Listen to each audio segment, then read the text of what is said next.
नमस्कार. सुदगील संवाद आंबटगोड या चॅनलमध्ये आपणा सर्वांचे हार्दिक हार्दिक स्वागत. या चॅनलची निर्मितीच मुळात कल्याण डोंबिवली परिसरातील नामवंत व्यक्तींचा प्रवास आणि त्यांची वाटचाल आपणापर्यंत पोचवणे हा आहे. चला तर मग आजच्या या गप्पांना आपण सुरुवात करूया. नमस्कार. आज आपण आलेलो आहे कल्याणमधील पाठारे नर्सरी येथे आणि पाठारे नर्सरीचे व्यवस्थापक जे आहेत ते इथे आपल्या बरोबर आले. नमस्कार. चला तर मग त्यांच्या बरोबर जाऊया आपण या, आणि या, आज या. पाठारे नर्सरीची संपूर्ण माहिती आज कल्याणकर डोंबिवलीकर आणि आमच्या युट्यूब व्ह्यूअरला आपण सगळ्यांना देऊया. चला तर मग या या नमस्कार कल्याणकर. मी राजेंद्र केसरीनाथ पाठारे, पाठारे नर्सरी कल्याण. नमस्कार कल्याणकर, मी विरेश पाठारे. नमस्कार कल्याणकर, मी प्रसाद विजय पाठारे, पाठारे नर्सरी कल्याण. कल्याणमधलं हे पाठारे नर्सरी जे आहे हे खूप जुनं आहे. मला असं वाटतं सगळ्यांना एक 60-70 वर्ष झाले असतील ना? 1959 पासून. 15 जागा वडलोपार्जित आहे. अच्छा, म्हणजे 59 पासून तुम्ही हो. नर्सरी चालू आहे. पण ही नर्सरी सुरू करायची किंवा हा उद्योग म्हणून बघायचा किंवा निसर्गाचं प्रेम म्हणा, हे कसं काय सुचलं, कसं आणि कोणाला सुचलं नेमकं? ते आमच्या वडिलांना, त्यांची विजन वडिलांची 1959 मध्ये जेव्हा वडील, आमचे आजोबांचा व्यवसाय होता, फुलाचा व्यवसाय होता अच्छा, आणि आमचं कल्याणमध्ये शिवाजी चौकामध्ये एक फुलाचं दुकान होतं. बर. तर वडील त्यांच्या शिक्षणानंतर तिकडे दुकानात जायला लागले. पण त्यांनी म्हटलं आपलं कुटुंब आता मोठं वाढत चाललंय आणि फुलाच्या दुकानावर आपलं काय उदरनिर्वाह होऊ शकत नाही. पुढे आपलं काय व्याप्ती वाढत जाईल तिथे कुटुंबाची. मग काहीतरी व्यवसाय करायला पाहिजे म्हणून मग त्यांनी 1959 साली नर्सरी व्यवसाय करावा असं ठरवून त्यावेळी सुरुवात केली नर्सरीची 1959ला. पण ही सुरुवात नक्की केली कोणी? वडिलांनी केली का आजोबांनी? वडिलांनी वडिलांनी आजोबांनी नाही. आजोबांचं आमच्या ऑलरेडी फुलाच्या दुकानाच्या अनुषंगाने इथे बाग होती. अच्छा, त्या बागेमधनं फांद्यावी, मग त्याची रोपं बनव आणि अशी हळूहळू त्याची नर्सरीची. म्हणजे त्यावेळेपासूनच ते रोपं बनवणं हो. किंवा संकरितपणा जो आपला असतो ना, बरोबर, हो. कलम ते सगळं करणं ते वगैरे. कलम करणं वगैरे हे सगळं बरोबर. त्यावेळेपासून सुरू हळूहळू झालं. ते होतं. म्हणजे त्यातून एक एक आयडिया येत गेल्या बरोबर. आणि मग एक्झॅक्टली जसं डिमांड आहे, म्हणजे आपण म्हणतो ना, मागणी तसं पुरवठो तसं करत गेलं. तसं तसं होतं. तुमचं त्या सुरू काळी झालं. तेवढा नर्सरी क्षेत्र म्हणजे अवेअरनेस होता का झाडं रोपं विकत घेऊन लावणे. हा हा त्याच्यामुळे सुरुवातीचा काळ अगदी थोडी कलमविकी जायची किंवा हे फार कमी प्रमाणात, कमी स्केलमध्ये होतं ते. अच्छा, म्हणजे सुरुवातीचे काही वर्ष तर वडील सांगायचे का काही वर्ष आम्हाला घरातले म्हणायचे तुम्ही कशाला करताय, हा धंदा कसा व्हायचा, हा धंदा तुम्ही करताय घरातलेच पैसे घेऊन धंदा व्यवसाय करताय, बरोबर, किती दिवस चालायचं आहे. खरंय. पण वडील ठाम होते का नाही, ह्याला आज ना उद्या हे होईल. आणि सुरुवातीचे त्या परिस्थितीत दिवस काढले आणि मग पुढे पण हे सगळं जर पाहिलं, नर्सरी म्हणा किंवा फुलांचा धंदा पाहिला, तर हे सगळं सर निसर्गावर अवलंबून आहे मला असं वाटतं. लाईव्ह म्हणजे एक प्रकारचा हा त्या काळी तर फारच मोठा जुगार होता असं म्हणेल, किंवा त्यावेळेला काही तुमच्याकडे पेस्टिसाइड नव्हती, नाही काही काही खतं नव्हती किंवा नव्हतं. काहीच प्रकार काहीच नव्हता. म्हणजे काय असेल ते शेणखतं वगैरे सगळं गोळा करावं. हो. मला असं वाटतं सर की आपण ना ही सगळी नर्सरी जी आहे ती प्रत्यक्ष जाऊन बघूया आणि आमचे जे व्ह्युअर्स आहेत ते जास्त YouTube ला, योग्य राहील. हा, तर त्यांनाही पाहायला मिळेल. बरोबर. पण तत्पूर्वी मी सगळ्या व्ह्युअर्सला एक सांगू इच्छितो की आमच्या सुदगील संवाद आंबटगोड या चॅनलला सर सगळ्यांनी सबस्क्राईब करा, लाईक करा, शेअर करा आणि फॉलो करायला विसरू नका. या चॅनलच्या माध्यमातून आम्ही कल्याण डोंबिवली परिसरातील नामवंत लोकांची कारकीर्द, त्यांची वाटचाल आपल्यासमोर आणण्याचा प्रयत्न करतोय आणि ह्या प्रामाणिक प्रयत्नाला आपण सगळ्यांनी अशीच दाद देत राहावं असं म्हणतो. आणि सर, आपण सगळेजण आता बाहेर जाऊया चला आणि नक्की. आमच्या सगळ्यांना संपूर्ण तुमची हो, हो, नर्सरी हो. दाखवूया. चला तर सर, मला मगाशी आपण बोलत होतो त्या विषयाच्या अनुषंगाने सांगा की साधारण ही नर्सरी तुमची जी आहे हा. ती किती, म्हणजे एरिया किती आहे साधारण? हा जवळजवळ 60 गुंठ्याचा एरिया आहे. अच्छा म्हणजे 1.5 एकर एवढं आपलं क्षेत्र आहे पूर्ण नर्सरीला. अच्छा, मग याच्यामध्ये ही जी आता नारळाची झाडं वगैरे दिसत आहेत, हा हा अशी जी लावलेली तुमच्या आजोबांनी हो. म्हणा, वडिलांनी म्हणा, हो. अशी किती नारळाची, आंब्याची झाडं इथे आहेत? जास्त नारळाची जास्त झाडं आहेत. अच्छा एक जवळजवळ आता एक 15 पर्यंत नारळाची झाडं आपल्याकडे आहेत मोठी. अच्छा आंब्याची एक 7-8 झाडं मोठी मोठी आहेत. अच्छा, इथं म्हणजे ही थोडा पूर्वापार तुम्हाला मिळालेली पूर्वापार देणगी मिळाली, आहे. पूर्वापार देणगी मिळाली. मिळालेली आहे. हो हो पण मला आणखीन एक सांगा की असं आता आपण छान चालतोय ह्या हा. तुमच्या नर्सरीमध्ये, हा.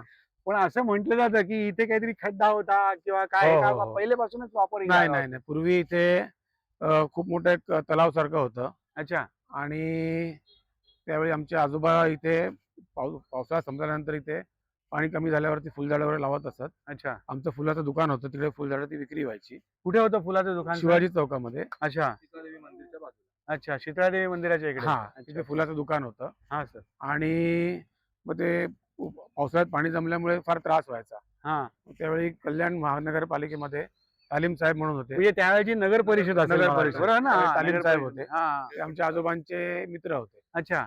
मग त्यांना सांगून इथे सगळं महानगरपालिकेचा कचरा हा हा. या जागेमध्ये डंप झालेला आहे. अच्छा, म्हणजे हे कचऱ्याचा डम्पिंग ग्राउंड डम्पिंग ग्राउंड करून घेतला होता. मी अच्छा. सांगून करून एवढं घेतला नव्हतं, होता. सांगून टाकून खड्डा भरण्यासाठी सांगून मुद्दामून ते त्यावेळेला सहकार्य करून केलं. घेतलं. पण मग त्यावेळेला साहेबांनी इतर सहकार्य केलं. नागरिकांनी त्यावेळेला सहकार्य केलं का त्रास नाही, दिला? लोकांचा- वस्ती नव्हती ना आजूबाजूला. थोडं अच्छा. गुजराती लोकांचा त्रास होतो तशा समोरच्या त्रास होतो. हा, हा. वासाने आम्हाला हे होते. हा, ती हा. वस्ती नव्हती. पण ते अच्छा. साहेबांनी सहकार्य केलं आणि ते सगळं भरून दिलं आम्हाला. म्हणजे तुम्हाला नकळत मला वाटतं ही सगळी जमीन जी आहे हो, ही बरोबर. खत निर्मितीच झालेली आहे. झालेली नंतर झालेली. मातीची layer टाकली. झाडांना थोडं- थोडं- पोषक थोडं असं. मला आठवतंय सर, मी कल्याणच्याच असल्यामुळे लहानपणी एक सर मला वाटतं 2री 3रीला असेल, इथे तुम्ही प्रदर्शन वगैरे पण भरवायचे. पूर्वी वडिलांनी. आमचे वडील प्रदर्शन भरवायचे. हा. त्याच्यामध्ये सगळ्या प्रकारच्या भाज्यांचा डिस्प्ले, फुलांचा डिस्प्ले, झाडांचा डिस्प्ले असं पूर्वी रेग्युलर होत असायचं. पण ते आता सगळं लोकांमध्ये अवेअरनेस निर्माण करण्यासाठी केलं. तेव्हा नर्सरी हा प्रचलित नव्हती. नव्हती. हा, लोकांना माहिती व्हावी, सगळ्या बरोबर. गोष्टी कळाव्या, त्याच्यासाठी ते केलं जायचं. आणि अच्छा. ते उपक्रम 3-4 वेळा त्यांनी 2-2, 4-4 वर्ष कडून पण केलाय. मला सांगा, त्या काळी आजोबांनी तुमच्या वडिलांनी ही नर्सरी करायचे जे काही व्हिजन पाहिलं होतं, हा. त्याला तुम्ही मगाशी सांगितलं की बाबा लोकांनी नावं ठेवली असतील सुरुवातीला हो, की हो, काय हा धंदा. कारण आपल्याकडे अजूनही सोय आहे की कुठेही महिला वर्ग जरी गेला बाहेर गावी फिरायला वगैरे, हम्म. तर तिकडनं येताना एखादी फांदी हो. किंवा एखादं मुळासकट रोप घेऊन आणणं येतो. वगैरे बरोबर. घेऊन येतो. हो, हो, हो. तर मग अशा वेळेला ही नर्सरी सुरू झाली. हा. पण मग ह्याला प्रत्यक्षात विजन कधी मिळालं? म्हणजे तुमच्या पिढीकडनं विजन मिळालं का? नाही नाही वडिलांकडूनच विजय मिळालं. अच्छा. नंतर नर्सरीचा असतो तेव्हा त्यावेळी जो व्यवसाय व्हायचा हा. तो पावसाळ्यामध्येच जास्त व्हायचा. अच्छा. मे तो जून काय व्हायचा तो पावसाळ्यात मे व्हायचा. जून अच्छा. जुलै 2-3 महिने 4 महिने चांगल्या प्रकारे व्हायचा. हा. पण नंतरच्या वेळी काय करायचं, हा. मग इथे बघितलं का चांगली कृषी साधनं देण्याची कोणाची इथे चांगली व्यवस्था नाहीये. अच्छा. मग त्यावेळी कृषी सेवा केंद्र म्हणजे ते नंतर औषधं एकाहत्तर बियाणं साली याच्या अनुषंगाने मग ते ॲग्रो सेंटर चालू केलं. चालू ते केलं. बियाणं, अच्छा. औषधं खतं म्हणजे बियाणं त्याला गव्हर्नमेंट रेकॉग्नाइज असं हो, लागतं का? त्याला सगळे अच्छा. गव्हर्नमेंटचे सगळे License शासनाचे आहे. लायसन्स लागतात. पण मग त्याच्यामुळे मला असं वाटतं आमच्या कल्याण आणि म्हणजे ठाणे जिल्ह्याचा फार मोठा हो हो फायदा झाला असेल. आणि त्यावेळी तसं कृषी केंद्रात फुल फ्लेज हा. असं ठाणे जिल्ह्यात नव्हतं. नव्हतं. अच्छा. त्यामुळे मुरबाड, तळगाव, शहापूर, वाडा, कर्ज कर्जत इथनं भागातले तिथनं लोकं शेतकरी आपल्याकडे येत असत. म्हणजे एवढ्या लांबून हो, तुमच्याकडे त्या बियाणं खतांसाठी हो, हो, हो. लोक येतात. येतात. क्या बात आहे सर. मला म्हणजे खरोखर आहे, आता ऐकून वेगळंच वाटते. आता एक ठिकठिकाणी झाले. एवढं मोठं हे म्हणजे केंद्र होतं केंद्र असं मी होतं. म्हणेल की इथून आता सगळ्यांना. पण आमच्याकडे म्हणजे अजून पण भाताचं बियाणं मोठ्या प्रमाणात आम्ही लोक शेतकऱ्यांना देतो. अच्छा. बाकी 12 महिने इतर पण कंपन्यांची भाजीपाल्याची बियाणे हायब्रिड सीड्स वगैरे इकडनंच हो, तुमच्याकडनं चालू दिली आहे. जातात. फक्त ठिकठिकाणी गावोगावी झाल्यामुळे आणि शेतकऱ्यांना आता पण सर येताना तुम्ही भाताचा उल्लेख केला म्हणून मी सांगते हा. करंट पोझिशनला हा. की आता हा जो काही पाऊस पडला, परतीचा पाऊस जो खूप जोरात खूप पडला, जास्त झाला. खूप नुकसान झालं हो, शेतकऱ्याचं. हो, हो. तर मला असं म्हणायचं की सर अशा वेळेला तुमच्याकडनं बरेच वर्षानुवर्षापासून हो, लोक हो, बियाणं घेत आहेत, हो. खतं घेत आहेत. हम्म. मग असा कुठला तुमचा क्लायंट म्हणा किंवा असा कुठला शेतकरी म्हणा हा, हा. की जो कमी आहे का की हा. ज्याला खूप ह्या आता पावसाचा त्रास झाला आणि बरेच तुमच्याकडनं बरेच त्यांनी शेतकरी येतात काही मार्गदर्शन आणि मागितलं? आधी सांगून जातात का भात लावलं होतं फार चांगलं झालंय, यावर्षी चांगलं पीक येईल असं वाटतंय. पण असं वादळी वारा पाऊस होतो, अचानक सगळं भात झोपून जातं आणि जिकडे त्यांना जे म्हणजे बंपर पीक येईल असं वाटतंय तिकडे म्हणजे खर्च पण निघत नाही. पण मग अशा वेळेला तुम्ही मार्गदर्शन काय करता? नाही, अशा वेळेला मार्गदर्शन काय निसर्गापुढे आपण काय काही करू करू शकत शकत नाही. नाही. कारण ही परिस्थिती एका दुसऱ्यावर ओढवलेली नाही. बरोबर. अख्खा गावाच्या गावांमधली शेती आज फुकट गेली, वाया गेली. यावर सरकार यंत्रणा जी कार्यरत असते ती त्यांची मदत करणं, हे करणं. मग त्याला पण पद्धतीने तुम्ही, काम मला असं वाटतं शेतकऱ्याला थोडीशी मदत तुम्ही पण करत असाल की बाबा काही काळजी नवीन काय काळजी काय घेऊ नवीन शकतो. योजना पण मार्गदर्शन शासनाच्या हो आहेत. हो त्याचं त्याचे मार्गदर्शन करतो की काळजी काय घ्यायला पाहिजे, कीड बरोबर. रोग आली तर त्याच्यावर फवारणी काय करायला हवी, त्याचं मार्गदर्शन आम्ही मला एक करत सांगा की कल्याण आपण म्हणतो ऐतिहासिक शहर, आणि इथे जर पाहिलं तर आत्ताच्या याच्यात तुमच्या बाजूलाच मशीद आहे मला असं हो हो वाटतं. हो तर याच्यामध्ये सर्वसामान्य आणि सर्व जाती धर्माची लोक आहेत. हो हो तर कल्याणचे हवामान हा म्हणजे कुठल्या झाडांना किंवा कुठल्या रोपांना पोषक वगैरे असं आहे का काही विशिष्ट असं का त्याचं काय नाही, नाही आपला कल्याण पट्ट्यात बघाल ना तुम्ही, हा. तर ठाणे जिल्हा हा कोकणाचा वरचा भाग आहे. बर कोकण किनारपट्टी आपण खाली खाली म्हणतो, पण तुम्ही ऍक्च्युअल कोकण बघाल तर डहाणू पर्यंत, तलासरीपर्यंत कोकण आहे. बरं उत्तर कोकण आहे. हा. उत्तर कोकण आहे. तर जे तुमच्या कोस्टल रिजनला जे होतात, म्हणजे आंबा, नारळ, तुमचे आंबा, नारळ, काजू हे जे होतात ते आपल्याकडे पण सगळे चांगल्या प्रकारे होऊ शकतात. अच्छा आणि हे इतर- पोषक असं वातावरण आहे इथे हो, आहे. थोडं आता क्लायमॅटिक कंडिशन्सने थोडा फरक पडतो बरं. तेवढंच, पण तसं काही अडचण नाही. बरोबर आणि कल्याण भागामध्ये तुम्ही बघाल तर मोठे मोठे फार्म हाऊस लोकांचे आहेत, मोठे मोठे बागा आहेत. आता टिटवाळा रायामध्ये तुम्ही गेलात तर आंब्याच्या मोठ्या मोठ्या जुन्या 100 जुन्या वर्षाच्या बागा आहे, बागा आहेत. जुन्या बागा. नाही पण आता कसं झालं माहितीये का सर, जुन्या काळी आपल्याला असं होतं की जमीन होती, हा, अंगण होतं. हो, मी स्वतः हो. वाडा संस्कृतीमध्ये लहानाचा हा. मोठा आलोय, त्यामुळे पटकन एखादं रोप घेतलं, थोडासा खड्डा खोदला, हो, माती टाकली हा. आणि झाड लावलं की ते झाड जगलं. मग त्या बरोबर. आनंदाच्या फुलांचा असो, टगरीचा असो, हो, कुठलंही असो, हो, पण ते चालू असायचं. हो. आता घेता हे आमचे अरे, आहे. शेजारी झाले. Yes, yes. हा, शेजारी आपलं नाव सांगा तुम्ही इथे यांना. मी तेजस किरण समेळ, हा. राहणार कल्याण. मी पाठारेवाडीमध्ये नेहमी, पाठारे नर्सरीमध्ये नेहमी येतो. मी घरी भाजी लावतो. माझ्याकडे फुलांची खूप झाडं आहेत. घरात एक छोटंसं गार्डन आहे. त्यासाठी सगळं जे काय मी, महत्वाचं म्हणजे गायडन्स. वस्तू तर सगळीकडे मिळतात तुम्हाला, ऑनलाईन आजकाल सगळं मिळतं, पण तो कशा वापरायच्या, किती वापरायच्या, कुठल्या सीझनला काय वापरायचं, हे सगळं गायडन्स मी प्रसादकडनं घेतो. प्रसाद आता माझा आमचा लहानपणापासूनचा मित्र आहे. तसाच विषय चाललेला होता की तुम्ही अनेक शेतकऱ्यांना तुम्ही मार्गदर्शन करतात का, हो. आणि नेमकं तेच तुम्ही समोर सांगताय. हे मला एकदम आणखी- पॅशनेट. मला आणखी शेतकरी म्हणा. सांगायला आवडेल की कल्याण डोंबिवली महानगरपालिकेचे प्रथम उपमहापौर जे होते किरण समेळ सर, जे आमच्या शेजारी राहायचे आणि त्यांचा हा मोठा मुलगा आहे. मला त्यांच्या तोंडूनच सांगायला आवडेल की आज कल्याणचं नाव देखील हे मोठं करतायत. सर आपण काय करता आमच्या सगळ्या श्रोत्यांना सांगा. मी महाराष्ट्र गव्हर्नमेंटमध्ये ऍडिशनल कलेक्टर आहे. सध्या सिडको मध्ये माझी पोस्टिंग आहे. आणि पॅशनेटली मला गार्डनिंग करणे, भाज्या लावणे वगैरे हे फार आवडतं. म्हणून सतत मी इकडे पाठाऱ्यांकडे येत असतो. बघा, जॉब चालू आहे. योगायोगाची गोष्ट आहे. योगायोगाची गोष्ट आहे की सगळे कल्याणकर एकत्र जमलेले आहेत. हो, हो, हो. आणि ह्या पॉडकास्टच्या माध्यमातून आपल्याला सगळ्यांना हे नजरेच येते की आज हे पाठारे नर्सरी इतक्या वर्षापासून ह्या कल्याणकरांची, त्याचप्रमाणे ठाणे जिल्ह्याची सेवा करताय. आणि त्याला मला असं वाटतं समेळ सरांनी जी दिलेली दाद आहे ती फार मोठी आहे. धन्यवाद सर, थँक्यू. तुम्ही आमच्या पाठारे नर्सरी बद्दल बोललात आणि आमच्या पॉडकास्टवर सुद्धा तुम्ही आलात, त्याबद्दल तुमचे खरोखर आभारी आहोत. धन्यवाद. धन्यवाद. धन्यवाद सर. म्हणजे कशी योगायोगाची गोष्ट झाली बघा, सगळे कल्याणकरी हो. एकत्र आलेत. पण मला मुद्दा माझा तोच होता सर की पूर्वी कसं होतं की वाडा संस्कृती होती, अंगण होतं. हो, हो. पण आता जे आहे ते सगळे फ्लॅट संस्कृती आहे. हम्म. म्हणजे कल्याण घ्या किंवा कुठल्या कुठेही, शहर कुठेही, घ्या, हो. जे वाढत चाललेले हो, आता हो. लोकसंख्या वाढते, हम्म. त्यामुळे जागा नाहीये सर. बरोबर, आहे ती एखादी छोटी छोटी फ्लॉवर balcony. बेड आहे किंवा एखादी छोटीशी बाल्कनी आहे. फार बरोबर. नशिबवाल्या लोकांना जे आहे ते एखादा ओपन टेरेस Open मिळतो. terrace. पण मग अशा लोकांना मी म्हणेल की आपण कुठल्या पद्धतीची झाडं लावावी असं सुचवाल, किंवा असं काही तुम्ही काय पॅकेज केलंय का की 5 झाडांचं पॅकेज आहे, हे तुम्ही तुम्हाला दैनंदिन जीवनात ते आवश्यक आहे हम्म. आणि हे वापरा म्हणून असं हम्म. काय केलंय का तुम्ही नवीन? पॅकेज असं केलेलं नाहीये. हा. आम्ही आल्यानंतर सगळं प्रथम विचारतो कस्टमरला का तू लावणार कुठे आहेस, हा. तुला काय बाल्कनी आहे, ओपन हा. टेरेस आहे हा. का, विंडो मध्ये लावणार आहात, कुठे हा. आहात तुम्ही, हा, हा, सूर्यप्रकाश किती येतो, हा, तुमची आवड काय, तुम्हाला शो साठी हवी आहेत हा, का डे टू डे यूज साठी हवी आहेत. हा. थोडं लोकांकडनं, त्यांच्याकडनं पहिले माहिती काढून घेतो, फीडबॅक घेतो. बर. मग कसं काय, कोणाला नाही आम्हाला डेली यूज साठी पाहिजे, हा. मग तुम्ही गवतीचा लावा, तुम्ही अच्छा, कढीपत्ता लावा, अच्छा. तुम्ही काहीतरी अडुळसा लावा, का तर तुम्ही काहीतरी रस घेऊन पिऊ शकाल, म्हणजे दैनंदिन जीवनामध्ये कामाला त्याचा येईल. पुदिना कामाला लावा. आहे. हा, पुदिना लावा, बरोबर तुम्हाला आहे. काहीतरी त्याचा उपयोग होऊ शकेल. पण ह्या झाडांना सर आपल्याला जास्त पेस्टिसाइड वगैरे करायला लागतं. नाही, पेस्टिसाइड पेक्षा सूर्यप्रकाश जास्तीत जास्त फुलक मिळेल अच्छा. ते बघावं लागतं. Pesticide कमी लागतं.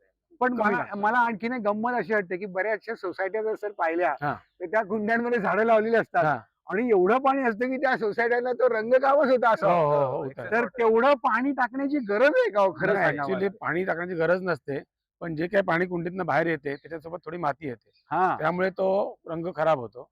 तर आता बरेच लोक खाली तुम्हाला प्लेट मिळतात, त्या प्लेट ट्रे लावतात वगैरे. किंवा ट्रे करून घेतात. पण tray पाणी चे outlet असं टाकतात. जुजबीज टाकलं तरी जुजबीज चालणार आहे. टाकावं कुठल्याही लागतं. झाडाचा असा डिमांड नाही, असतो ना. अगदी जेव्हा उन्हाळा असतो भरपूर, थोडं हा. उन्हाळ्यामध्ये थोडंसं हा. टेम्परेचर लागतं खूप वाढीला. हाय आहे, हा, हा. त्यावेळी लागतं असतं. अदरवाईज त्याला जुजबी पाण्याने होऊन जातं. बरं, याच बरोबर मला आता एक सांगा की तुम्ही नर्सरी सुरू केली, तुमच्या वाडवडिलांपासून सुरू आहे सर, सगळं ओके. हम्म.